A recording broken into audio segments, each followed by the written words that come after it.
Assalamualaikum warahmatullahi wabarakatuh. Kita awali bersama dengan bacaan basmalah. Bismillahirrahmanirrahim. Kita lanjutkan pembahasan kita pada materi gugus fungsi senyawa karbon. Untuk pembahasan kali ini kita akan membahas pada haloalkana. Jadi senyawa yang pertama, supaya ini agak yang berbeda ya, dari rencana 7 gugus fungsi yang akan kita bahas, kita mulai yang pertama yang tidak memiliki kelompok, yaitu haloalkana. Sekali lagi, gugus fungsi ini merupakan kelanjutan dari pembahasan senyawa karbon yang kita bahas harusnya di materi di kelas 12 semester genap, tapi sekali lagi karena memang di masa pandemi ini, materi ini agak dimajukan, yaitu di semester dasar. Langsung saja kita masuk pembahasan, yaitu pada haloalkana. Ini saya tunjukkan dulu beberapa contoh senyawa-senyawa yang sering atau pernah kalian dengar, kalian jumpai dalam sehari-hari, di antaranya yaitu freon. Jadi freon ini merupakan kelompok yang mengandung CFC. Jadi meskipun saat ini kelompok freon ini sudah tidak kita gunakan dalam sehari-hari, tapi masih kita jumpai sebetulnya. Jadi kalau dulu yang sangat terkenal pada AC ya, penggunaan AC maupun pada kulkas itu menggunakan freon, tetapi mulai tahun 90-an sudah dilarang penggunaan freon pada AC maupun kulkas. Sekarang digunakan sebagai ini diganti dengan yang freon yang ramah lingkungan. Tetapi ternyata penggunaan freon ini tetap saja masih berlangsung. Misalnya pada spray itu masih menggunakan freon.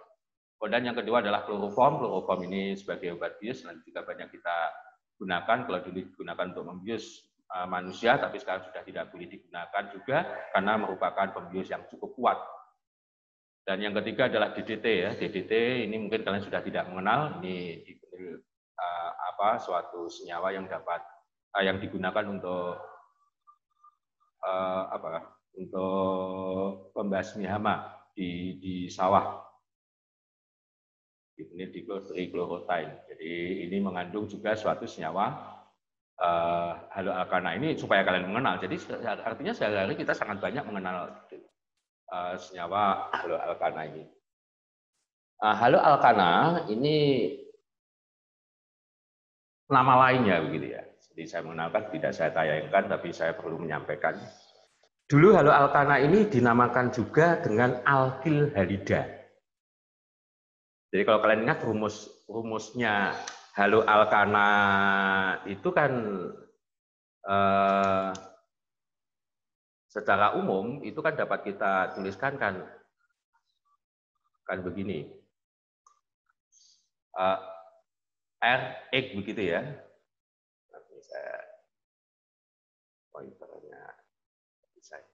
Jadi RX. Jadi alkil halida.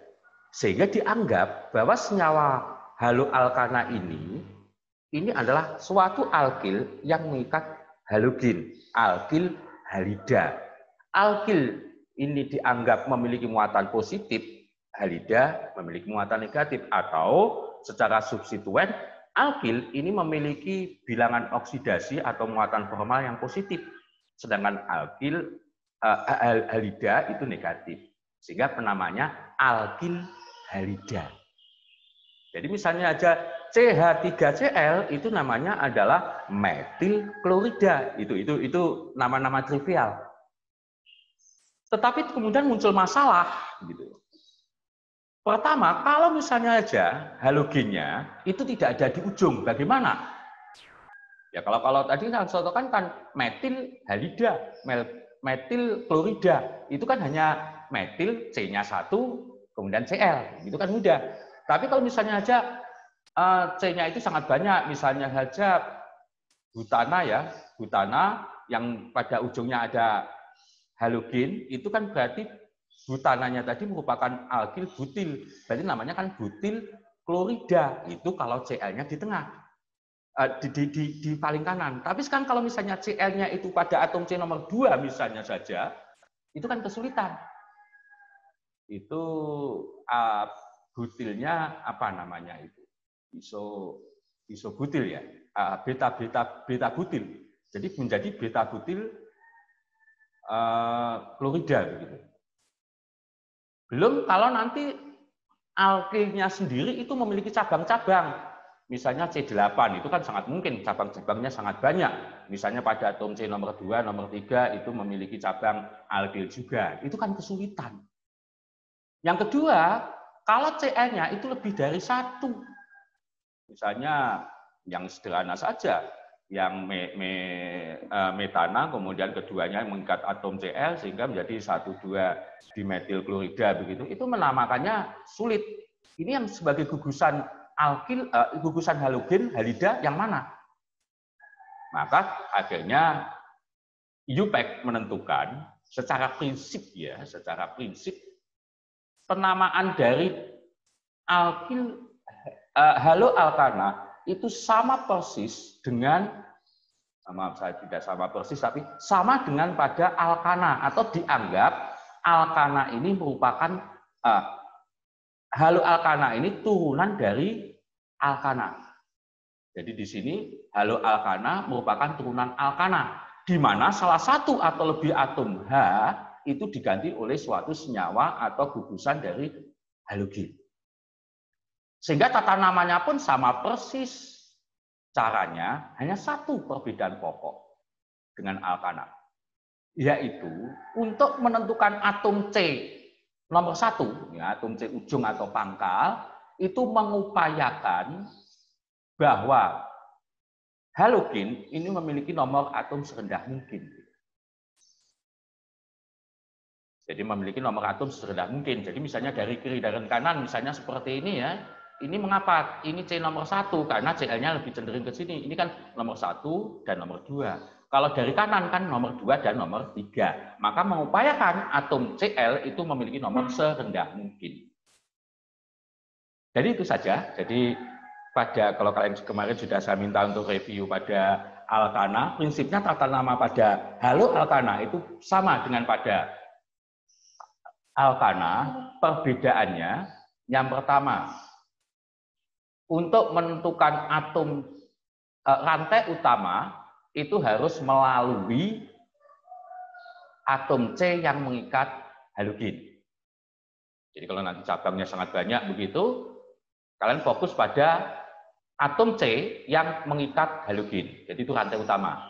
Yang kedua, untuk menentukan atom C nomor 1 mengupayakan bahwa nomor cabang dari halogen itu memiliki nomor serendah mungkin. Kemudian yang ketiga, untuk namanya, kalau pada alkil itu kan akhirnya il gitu ya. Untuk golongan halogen itu namanya akhirannya O. Jadi fluorin F itu namanya fluoro. Cl klorin itu kloro, Br bromo, dan I iodo. Kalau jumlahnya lebih dari 1 dan sebagainya sama pada alkana. Ini proses tata nama. Jadi kalau ada seperti ini, maka proses penamaannya kalian perhatikan. Jadi kita menentukan rantai utama. Kebetulan ini yang sederhana. Jadi nanti kalau yang sangat banyak, tentunya kalian harus bisa mengupayakan berbeda. Jadi yang tadi bahwa rantai utama itu harus melalui atom C yang mengikat halogen.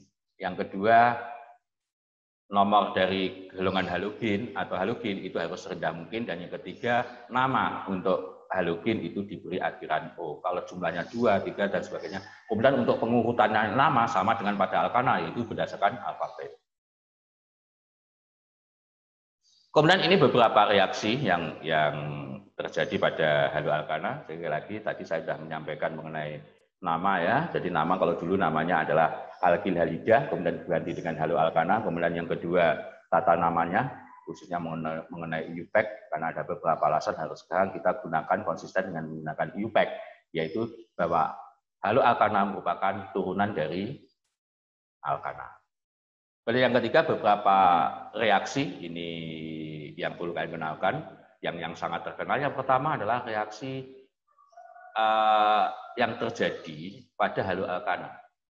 Jadi alkana apabila direaksikan dengan suatu senyawa dari atau suatu unsur yang mengandung atom golongan halogen, maka masuknya itu adalah 1/1. Jadi masuknya nanti 1/1. Kok nggak bisa saya nggak bisa menulis ini nanti dalam penjelasan lain kalau kalian membutuhkannya. Jadi artinya gini, ketika CH4 direaksikan dengan Cl2, itu yang terjadi bukan, saya ulangi, bukan CH2Cl2 plus H2. Jadi artinya Cl yang akan masuk itu tidak dua-duanya masuk menggantikan posisi dari 2 atom H.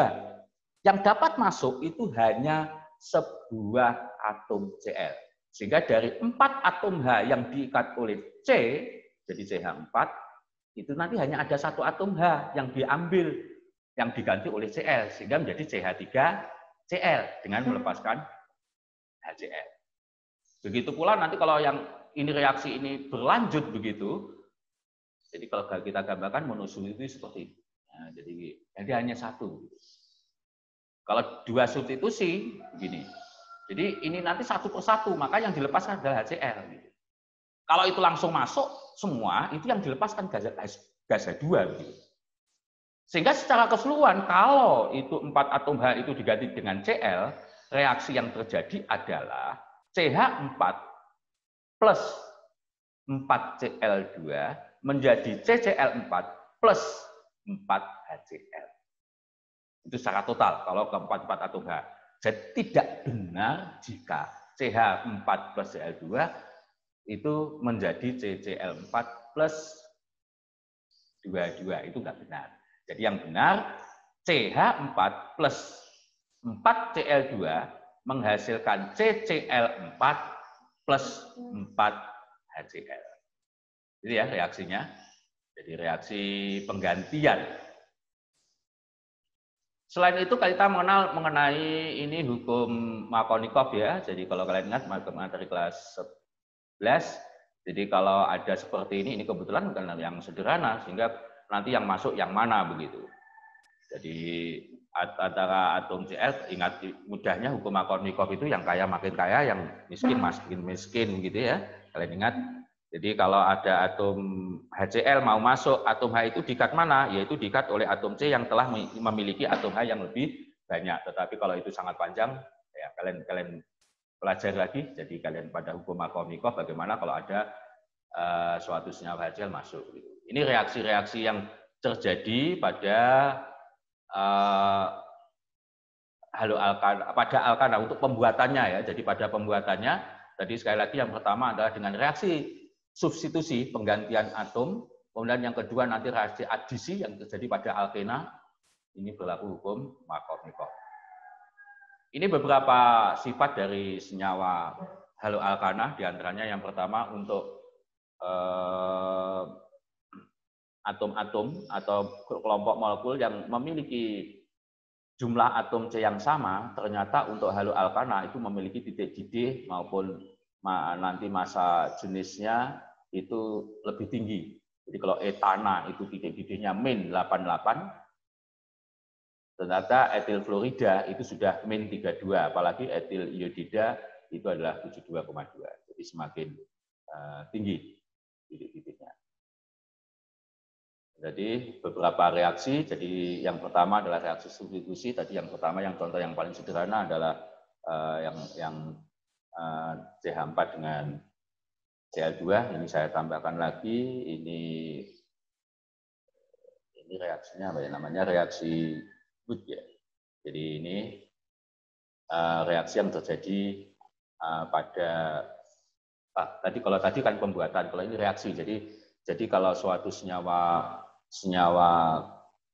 haloalkana itu direaksikan, maka akan terjadi suatu reaksi tertentu. Jadi kalau suatu alkil haloalkana direaksikan dengan basa, gitu, jadi seperti ini, maka akan terjadi reaksi substitusi, gitu, sehingga menjadi C2H5OH plus NaCl. Jadi kalian bisa memperhatikan reaksinya seperti itu, sehingga akan terbentuklah seperti ini. Kalau ini juga hampir sama. Kalau ini tadi adalah hanya haloalkana, ini sudah gabungan ya, senyawanya sudah agak kompleks begitu. Ini jadi mengandung asam karboksilat sekaligus cabangnya memiliki halogin. Jadi ini reaksi yang terjadi. Jadi reaksi substitusi. Selain reaksi substitusi, nanti kita mengenal juga reaksi eliminasi, yaitu pengambilan dari pengeliminiran atau pengambilan dari senyawa. Jadi nanti ini seperti gambar ini, H dan Cl akan diambil begitu. Ini dapat dilakukan apabila menggunakan suatu senyawa aldehyda juga yang cukup kuat begitu. Kemudian yang terakhir yaitu reaksi sintesis, namanya Wood gitu. Jadi ini suatu pembuatan suatu senyawa dengan mengambil halogennya dengan menggunakan